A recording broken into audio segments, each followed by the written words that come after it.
The Paris murders are a political challenge. One Muslim leader here described it last night as France's 9/11, condemning it, and like many of his colleagues, warning of a backlash against Muslims because of the barbarity of the attacks. Well, the political significance stretches far beyond the borders of France. But today, in a country which will mark a national day of mourning, and when there's going to be a minute's silence at noon, this is the centre of events. President Hollande and his ministers will be meeting soon at the Élysée Palace with their security advisers just around the corner from where I am in Paris, and he will be expected to give a lead at a very difficult moment for this country. He said on television last night in his address to the French people that the country wouldn't be divided by these murders, but it's going to be difficult. We're joined now by Nabila Ramdani, the French journalist and commentator. Good morning. Good morning. Let's try to look ahead beyond the morning of today and the initial shock. What is the challenge that France faces after these terrible events? Well, I think the challenges will be many for the presidency of François Hollande, and I think the security issue will come to the fore very forcefully. We've heard the determined president saying that he was, he vowed to fight terrorism on French soil. He went to the scene of the atrocity yesterday, but he will have questions to answer about journalists who were meant to be protected by the law and who were yet so easily killed. And as we now know, the background of the perpetrators of such an atrocity is very much one of criminality. They are all said to have close links with Al-Qaeda in Yemen. Two of the gunmen are brothers who remain at large. One of them was sentenced to 3 years in prison for his links with Islamist militant groups in Iraq in 2005.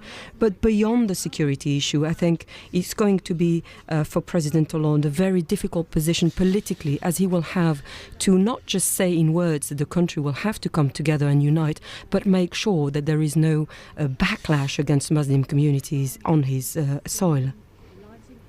Well, indeed, and that's the really interesting and terribly important territory, isn't it? Not simply his political position, but what happens culturally in France after this. What is the danger and what is the opportunity in your view? Well, I think the danger clearly is that this high-profile terrorist attack will, of course, be a huge blow for French Muslims and indeed Muslims around the world, given the international coverage of such a spectacular. And the risk is, of course, that this kind of atrocity will be exploited politically, not just by far-right parties like the National Front, who regularly stigmatize Muslims in France, but also by mainstream political parties, as we have seen indeed even with the Socialist Party, who divide people. We've seen how the hardline socialist prime minister, for example, stigmatizes communities like the Roma and say that they cannot integrate in France. So this is the kind of political repercussions that is to be feared. But beyond that, I think there's also, although we've seen, a clear expression of outrage by Muslims in France and indeed Muslim leaders, including imams, as you said in your introduction, I think what the 6 million French Muslims are not ready to do, however, is to accept the kind of controversy which ultimately led to these crimes as an acceptable part of national life. I think they will continue to refuse. You mean the mocking of religion in cartoons? Yes, I think it's very clear that, the publication of what were deemed to be highly offensive and indeed blasphemous pictures of the Prophet Muhammad saddened and indeed angered Muslims in equal measure when Charlie Hebdo went on repeatedly on publishing those articles and indeed cartoons.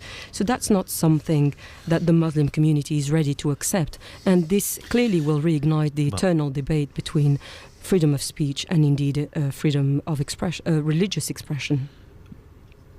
Well, it is a debate which is an anxious one today. Nabila Ramdani, thank you.